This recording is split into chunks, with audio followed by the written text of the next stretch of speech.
It's no secret that Nintendo has continuously been practicing anti-consumer practices for quite some time now, and hopefully consumers are starting to catch on, although sales wouldn't seem to indicate this.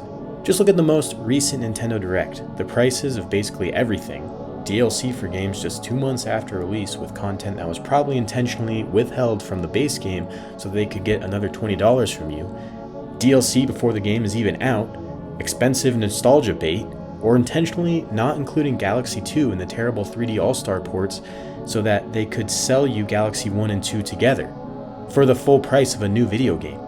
It's all terrible, but that's not what this video is about. No, this goes beyond just greedy anti-consumer practices. This recent behavior from them is anti-the gaming industry, anti-art, and it's a very dangerous precedent for them to be setting. It's abusing patents. That's right, they've been patenting game mechanics with vague language that could be applied to so many games, and this has become visible with Nintendo initiating a patent infringement lawsuit against Pocket Pair. So let's take a look at some of these patents that Nintendo is claiming other gaming companies cannot infringe upon in their own games. 2 of the patents have to do with catching creatures with a device and then being able to summon other creatures to fight for you in game. Obviously, this is referring to catching Pokemon in Pokeballs and then battling with them.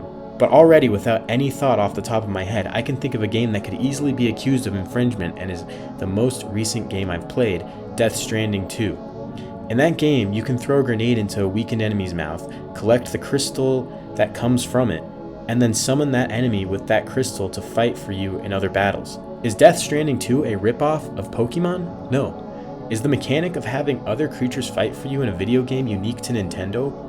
Or was it even first introduced by a Pokemon game? No. Let's look at another egregious one. A patent for what they call a flying start, where a player can summon a creature such as when the player is already jumping or airborne to ride that creature for faster movement. This is such a basic game mechanic, just being able to hop on a creature that serves as a vehicle while already moving or in air. All this does is restrict new video games and is a terrible practice for the industry. Imagine if Call of Duty patented first-person shooting, the developers of MotorStorm patented riding a dirt bike in a game, or Sony patented platforming with Crash Bandicoot, or if EA patented overcharging for DLC, well then at least Nintendo might actually get worried. And admittedly, this is nothing new. Companies have patented video game mechanics before. One that comes to mind is the Too Human developer patenting their camera system, but that camera system sucked, so no one wanted to use it anyways. And Nintendo is a trendsetter in this industry. If they start charging $80 for a game, others start too. If they start patenting basic game mechanics to take down other games competing with theirs, others probably will start doing that too. Should Nintendo have the power to not allow any other games to include the mechanic of having other creatures fight for you, or the mechanic of hopping on a mount while already moving? Definitely not. Nintendo has always been the safe bet for parents with kids.